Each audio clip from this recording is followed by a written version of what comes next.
तो पुण्यात्मा, जिस समय परमेश्वर, वैसे तो ये परमेश्वर हमारे लिए भटक रहे हैं, जिस दिन से हम अपने पिता को छोड़कर आए थे, इनको तो मालूम था कि इनके लिए बूंदी बनेगी, बुरा बनेगा इनके साथ, लेकिन क्या करे बाप, जब बेटा बेटी अपनी बकवादों पर स्वयं ही जा मरे कहीं पर।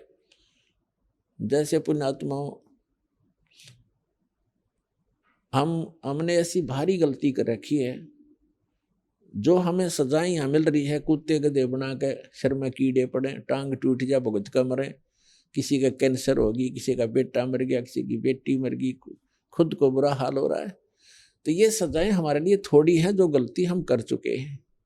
आपकी जब जितनी भांग उतरती चली जाएगी, नशा कम होगा यहाँ के अज्ञान का और इस काल भगवान का, उस समय आपको ये दास के एक वचन हृदय में लगेंगे जाके, और ये लगेंगे आपके अंदर के, उस फोड़ेंगे आपको, जो आपके अंदर एक जमा हो गया गंध, अज्ञान, हमें पता नहीं था, तो ये आपको फिर पता लगेगा, फिर उतना ही आप में कसक बढ़ती चली जाएगी।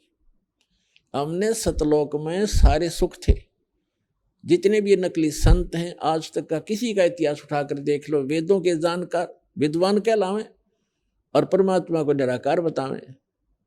धिक्कार है सिर्फ ऋषि और महर्षियों को और मंडलेश और संतों को। वेदों में साकार है, नर आकार है, परमात्मा ऊपर के लोक में रहता है, वहां से गति करके आता है और अपनी अच्छी आत्माओं को ज्ञान प्रचार के लिए, ज्ञान देने के लिए आता है। ऐसे बाइबल के अंदर उत्पत्ति ग्रंथ में स्पष्ट किया है कि परमात्मा ने 6 दिन में सृष्टि रची और उसने 6ठे दिन मानव को रचा और उसको अपने जैसा रचा, अपने जैसी उसकी अपने स्वरूप के अनुसार उसकी उत्पत्ति की, नर और नारी करके उसको उत्पन्न किया। तो कैसा है भगवान? सारा ईसाई समाज कहता है गॉड इज फॉर्मलेस, कोई बात हुई? परमात्मा निराकार है। पूरा हिंदू समाज कहता है भगवान निराकार है। पूरा सिख समाज कहता है परमात्मा निराकार है। तो ये, और ऐसे ही पूरा मुसलमान धर्म कहता है परमात्मा बेचून है, निराकार है। और सभी सदग्रंथ, हमारे धर्म ग्रंथ बताते हैं परमात्मा से शरीर है, नर आकार है, मनुष्य दृश्य, उसका नाम कबीर है। और वही परमात्मा है जो काशी के अंदर एक धानक रूप में, एक जुल्हा रूप में आए थे। ये परमात्मा है, सबके जनक हैं, ये हमारे हमदर्द हैं। तो जो प्रसंग चल रहा है हम उसी पर आते हैं कि वो परमात्मा हमारे लिए भटक रहे हैं और युगों युगों से भटक रहे हैं, लेकिन हम उस परमात्मा को पहचान नहीं पा रहे, क्योंकि हम इस काल भगवान ने इन नकली दूत बेच के अज्ञानी करा दिए। तो ये जो जितना भी आज तक के संत महर्षि हुए, संत हुए हैं, मंडलेश्वर हुए हैं, या कोई काजी मुल्ला पंडित हुए हैं, ये सारे के सारे तत्व ज्ञान से अपरिचित थे और इन्होंने हमारे को उल्टा पाठ पढ़ा दिया। अब वो उल्टा पाठ पढ़ा हुआ आज तक आड़े आ रहा है। दास ने सन 1994 से लेकर आज 2013 तक लगभग 19 वर्ष हो गए संघर्ष करते रहे, और जब जा करके इतना कुछ जेल तक भेज दिया, झूठे आरोप लगा के, झूठे मुकदमे बनवा के, नकली संत ऋषि आचार्यों और दुष्ट लोगों ने।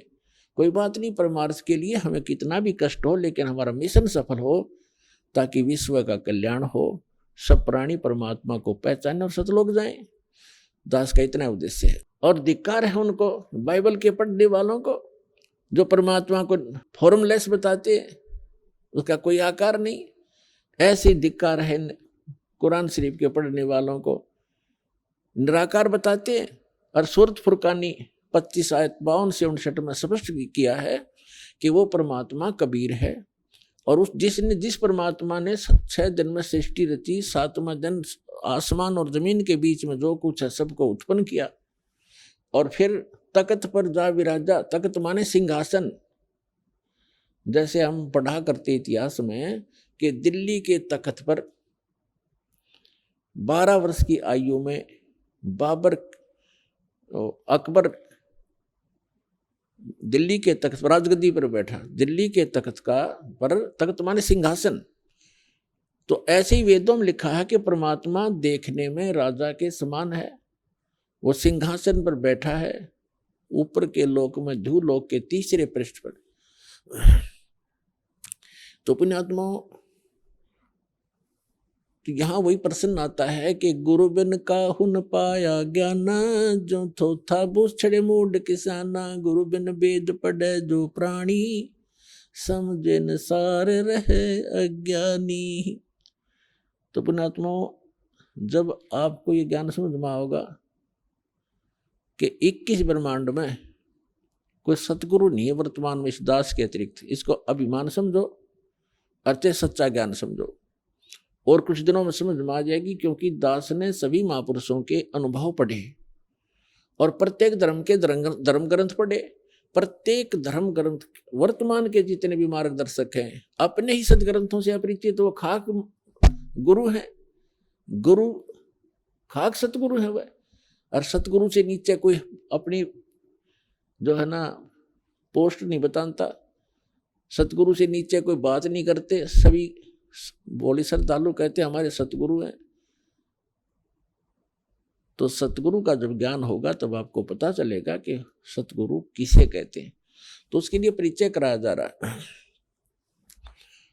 तो जैसे प्रसंग एक पॉइंट को पुण्यात्माओं आपके हृदय में जमाने के लिए एक बिंदु पर बहुत से उदाहरण दिए जाते हैं, तब जाकर के आपका अंदर का मैल, वो अज्ञान खुरचा जाता है। और उसको खुरच के ही, जैसे समझदार पेंटर जो होता है, पुराने पेंट ने खूब तारेगा, 20-20 बार रेग मारना पड़े भले उसको, तभी वो ओरिजिनल पेंट ठहरेगा उस पर, ना टिकने ना दे, उसने पापड़ी पाट जा। तो इसलिए दास सोचता है, को पता है कि जब तक पुराने रंग को नहीं उतारा जाएगा तो नेक्स्ट टिक ही नहीं सकता।